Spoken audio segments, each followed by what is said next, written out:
Wala po yatang Pinoy na hindi nangarap na magkaroon ng sariling kotse. Lalong-lalo na kung brand new. Madalas nagiging basihan po ito ng ating tagumpay. Tapos sa bansa natin na hindi kagandaan ang public transportation, natapat ka pa na ang bahay mo ay malayo doon sa lugar ng iyong pinagtatrabahuhan, malamang napapunta ka pa lang doon ay mukha ka nang pabalik. Dahil sa hirap na bubunuin mo, makarating ka lang doon sa work mo. Kung ikaw naman ay isang negosyante, mas kapanipaniwala ka kung sa mga business meet mo ay mayroon kang sariling kotse. Mas nagmumukha kang legit. Wala pong problema yan kung meron kayong natatabing pera. Pupunta ka lang doon sa kasa, ituturo mo kung anong kulay ang gusto mo at mapapasa iyo na yung kotse. Ang problema kung wala kang cash. Pero pwede pa rin naman na matupad ang pangarap mo kung mag-a-apply ka ng car loan. Pero bago ka sumubo sa isang malaking responsibilidad, ang tanong po na dapat mong pag-isipan ay worth it pa ba na bumili ng isang brand new kotse? Ang unang advantage po sa pagbili ng brand new car ay yung reliability. Kasi what you see is what you get. Lahat po ng mga nakikita nyong pyesa at mga accessories dyan ay puro brand new. Kayo pa lang ang unang gagamit. Kahit yung amoy po niyan sa loob, mahahalata mo talaga na fresh from the factory. Sa pagbili nyo rin po ng brand new car ay nabili nyo rin po ang peace of mind. Panatag po ang loob nyo dito kahit bumiyahe kayo ng malayo na hindi kayo bibigyan ng problema sa daan. Tapos guys, may warranty pa to, usually 3 years. Pag cash mo tong bibilin ay napakadali pong maghanap. Marami pong brands na available. Di tulad sa second hand, medyo hassle din bumili kasi kailangan talagang busisiin mo muna ng gusto yung unit bago mo yan bayaran. Ultimo yung mga papeles niyan kailangan ay clear lahat para hindi ka makabili ng sablay. Ngayon kung hindi mo naman ikakash at ipapasok mo sa financing, as long as kumpleto ang requirements at may maayos ka na ahente katulad ng kaibigan natin si car loan expert, ay malaki ang chance mo na ma-approve. Sa mga kasa pa naman, merong mga kota ang mga ahente. So gagamitin nila lahat ng powers nila para kayo matulungang ma-approve. Sa mga kasa, palagi po diyang may promo, kumisan, zero interest, low down payment o kaya naman low monthly. Tapos guys, kapag brand new ang binili nyo, ay mabibili nyo rin ang latest sa safety features. Katulad ng blind spot alert, automatic emergency braking system, 360 safety view cameras, tapos tracking software just in case na makarnap. Meron din po yung kasamang grappling gun at saka machine gun.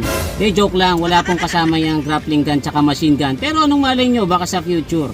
Tapos guys, kapag brand new ang bibili nyo, siguradong high ang fuel efficiency niyan, low emissions, at magandang sound system. So kung ito po ang mga titingnan natin, ay pwede nating masabing sulit po pala talaga ang bumili ng brand new. Pero wag po tayong padalos-dalos sa desisyon. Kasi meron din pong disadvantages ang pagbili ng brand new. Let's say binili nyo yan ng cash sa halagang 500,000 pesos. The moment na pinirmahan nyo na po ang mga papers nyan at yan ay inuwi nyo na, ay para na rin po kayong nagtapon ng 100,000 pesos.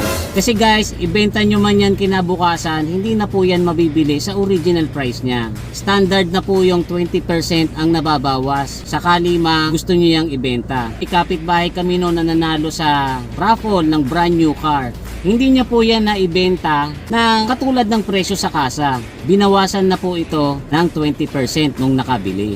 Every year na nasa pag-aari nyo yan, yan po ay nadidepreciate ng 10%. So kung dumating po yung di inaasahang pagkakataon at mangailangan kayo ng malaki-laking cash, kapag yan po ay ibebenta nyo na, more or less ay may idea na kayo na medyo malaki-laki na po ang matatapyas dyan. Kasi guys, depende po sa kondisyon ng sasakyan, kung ilan na po ang naging mileage nyan at kung mayroon pong mga bagay na dapat ipa-repair, yan po ay makakaapekto sa price ng sasakyan kung sakaling ibebenta nyo na. Kaya ang advice ko sa inyo guys, kung sakaling bibili kayo ng brand nyo na sasakyan, pumili po kayo ng mataas ang resale value. Hulugan nyo naman po yan kukunin natural po na buwan-buwan yan po ay may interest. Sa brand new na sasakyan, natural po yung may PMS, so nadadagdag din po ito sa gastos. At kung nilagyan mo pa ito ng mga accessories at upgrades, kung sakaling ibebenta mo na ito, ay pwede ring na hindi na masama yon sa kwentahan. Sabi nga po ng isang katropa ko na naghulog ng isang hatchback for 5 years, nung kinuwenta niya daw yung hinulog niya at yung mga in-upgrade niya ay umabot lahat ng 800,000. Tapos nung ika-6 na taon guys, naibenta niya na lang ito ng 300,000 pesos. So meron pong difference na 500,000 pesos.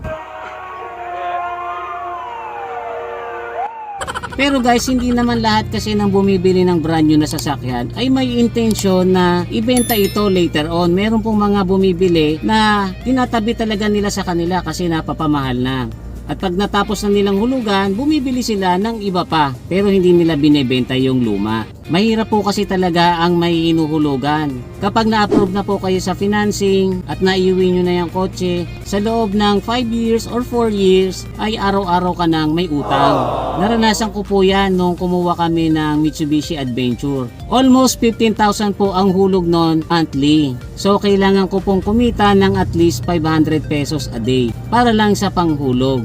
At para makover ko din yung maintenance at saka yung mga panggastos namin araw-araw, kailangan kong kumita ng at least 1,500 a day. Kaya guys, nung mga panahon nagbabiyahe pa ako, kahit na masama ang pakiramdam ko, ay kailangan mo pa ring mamasada kasi para siguradong meron kang ipanguhulog.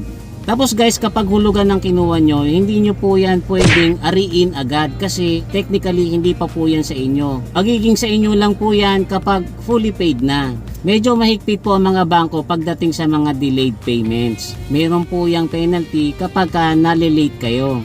Tapos pagka nagpatong-patong na yung mga late payments nyo, maaari rin po yung marepo. Which is yun na ang pinakamasakit na mangyayari kung sakaling hindi mo mababayaran. Kaya ako guys, after nung mabayaran ko yung adventure, year 2006 po yun. Hindi na po ako naulit sa pagkuha ng brand new, puro second hand na po ang binili ko para hindi na ako mahirapang maghulog.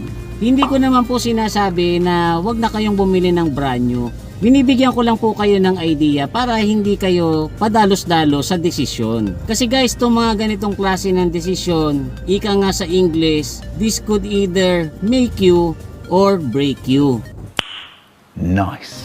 So I hope na na-enjoy nyo itong konting kwentuhan natin. Huwag nyo po sanang kakalimutan mag-like para patuloy na lumago ang channel natin. At doon naman po sa mga hindi pa nakakapag-subscribe, napakadali po niyan. Pindutin nyo lang po yung subscribe button. Libreng-libre po yan. Very satisfying pa. Muli ito si Kuya Mikmik na nagsasabing, palagi kang lamang pag marami kang alam. Bye-bye!